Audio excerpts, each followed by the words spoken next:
Hello, everyone. Matt Yanak, Hutchinson City Administrator. Thanks for watching HCVN. We're trying something new for the community.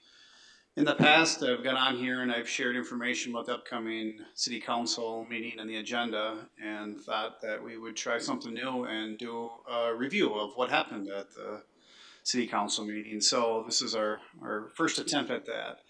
So the meeting that we'll be touching on is the meeting that just took place on Tuesday, June 9th. And I'll spend some time kind of going through the agenda and just let the public know exactly what took place by the city council and the actions they took. Obviously, we had our normal call to order with the invocation and pledge of allegiance, and then we had two presentations that took place at the council meeting. One was from MRPA, and it was a award of excellence given to the city and the Parks Department for our VMF grandstand and facility renovations project. So the city received an award, and MRPA was out to present that to the city council and the city staff. And then also we received a donation for just over $7,000 from Hutchinson Elks for a new musical playground feature out at Elks Park. And so the council officially accepted that donation.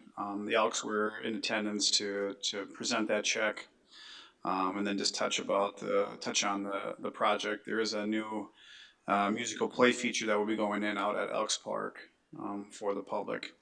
Then we had our citizens addressing the council. We did have a couple citizens that addressed the council regarding the data center project that is coming to Hutchinson.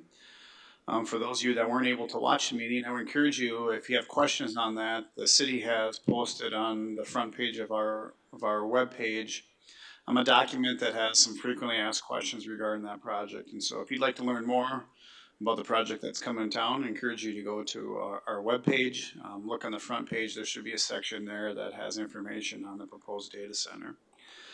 Then the council formally approved the minutes, and then we got into the consent agenda, and the city council approved all items on the consent agenda, which included the following. Included the appointment of Doug Johnson to the Police Commission, and the reappointment of John Loftel and Tara Oberg to the Sustainability Advisory Board. They approved resolution 16040, which authorized the street department to get rid of some surplus property. That's an old backhoe that will now no longer be used by staff, along with a resolution approving disposal of an old squad car from the police station. Then they also approved a couple formal agreements with the school district, and that's our ground maintenance agreement, our use of facilities agreement, and our birch agreement. Those are three agreements that we have jointly with the Hutchinson School District. Then the council approved the purchase of a mini backhoe, and then they approved claims appropriations and contract payments, both Register A and Register B. From there, they went into a public hearing for a malt liquor license. This is a requirement of city code, and that is for Hutchinson One Stop. That's the old outpost facility. There's a new owner who was requesting a new license for a malt liquor. And so that hearing was held, and the permit was approved by the city council. And then Andy Kosek from Creekside gave the year-end report to the city council from 2025 on Creekside soils.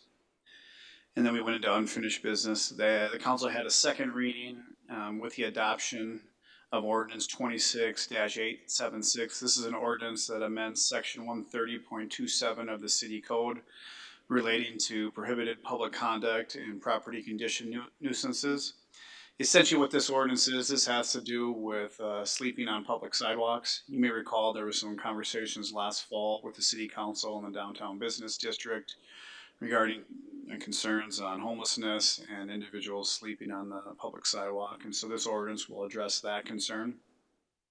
And then they also had a first reading of ordinance 26-877, which is an ordinance amending chapter 53 of the city code having to do with the city sewer system. And most of that had to do with just the bulk issues that we deal with within our sewer system and some of the licensing and fees associated with that. That's a first reading. The second reading of that ordinance is anticipated to be on our next agenda, which will then be considered for adoption by the city council. From there, we had our minutes reports from committees, boards, and commissions, and then we had staff updates along with updates from the mayor and the city council. One thing to note regarding the updates, some of you may have seen on social media, there's been a post regarding scooters, e-bikes, and e-motos. And we've received some comments just for the public. Those are state laws regarding those items. And one of the things the city council is going to be looking at doing in the future is creating an ordinance. One of the things that we receive many complaints on is the misuse of scooters, e-bikes, and e-motos in town. And so that was one of the things that was brought up during mayor and the council updates, along with staff updates, is that in the future the city council is going to be looking at an ordinance to regulate that. And then following our normal business, we did go into a closed session regarding the discussion on purchasing some real property, and this actually had to do with permanent easements. Those will be items that will be addressed at a future public meeting by the city council. And so that was the council meeting from June 9th of 2026. It occurred this past Tuesday. Hopefully that shed some light on the actions that were actually taken by the city council. And as always, if you have any questions, feel free to reach out to me at City Center, and I look forward to bringing you the next city council agenda and follow up later this month.